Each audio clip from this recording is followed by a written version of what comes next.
All aboard!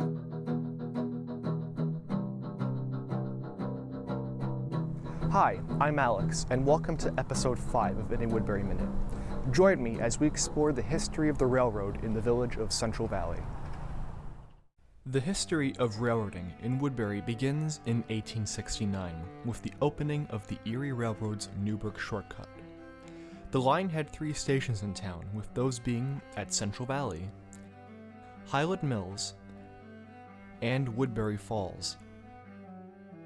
Throughout time, Central Valley had at least 2 stations. Seen here is the earlier structure, and while it is not entirely certain if this station served the line when it first opened in 1869, it was smaller compared to the village's second station and may have even been repurposed into a freight station. Around the 1890s, a second structure was opened as the Central Valley Station, and this one is far more fondly remembered by members of our community. It had many improvements, including 2 large platforms, a waiting room, and a station master's office. At one time, this was the original location of Central Valley Road Station, at a point when the tracks were level with the ground itself. Throughout its life, the Newburgh Shortcut was popular among tourists as its route passed through regions populated by hotels and boarding houses in the towns of Woodbury and Cornwall. That point is emphasized in this scene where both wagons and the local public await passengers at the Central Valley Station. Now, just after the turn of the 20th century, great changes came to the local railroading community with the construction of the Erie Railroad's Graham Line. This new line was designed to be a bypass for freight trains, as trackage along the already existing main line through regions such as Monroe, Chester, Goshen, and Middletown featured steep grades, tight curves, and several railroad crossings which slowed down traffic. In contrast, the new Graham Line mitigated all these issues, and most importantly, featured no grade crossings, which allowed trains to move at faster speeds. When constructed, the Graham Line utilized the first few miles of the existing Newburgh Shortcut, and that meant raising the tracks above ground level in Central Valley and Highland Mills to eliminate grade crossings.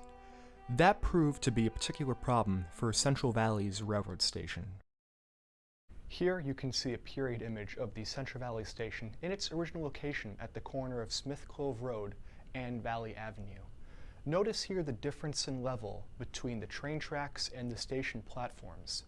This would have proven to be cumbersome for passengers getting off trains and taking stairs to reach the ground.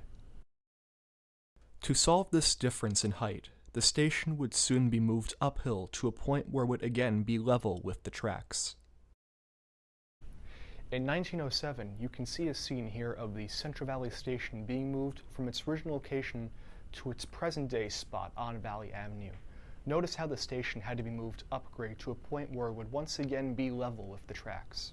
Now, here is the Central Valley Station having just been moved to its present-day location on top of Valley Avenue. It's interesting to see how during this time, the building was not simply torn down and rebuilt, but instead moved that distance up to the top of Valley Avenue, where once again it could be used, and would be used until the line's passenger service was ended around 1937. After it was moved, business as usual continued at the Central Valley Station, with tourists continuing to travel to Woodbury until the Newburgh Shortcut's passenger service was discontinued in 1937. After this point, a number of businesses occupied the station structure, most notably the Hayes Construction Company during the 1970s.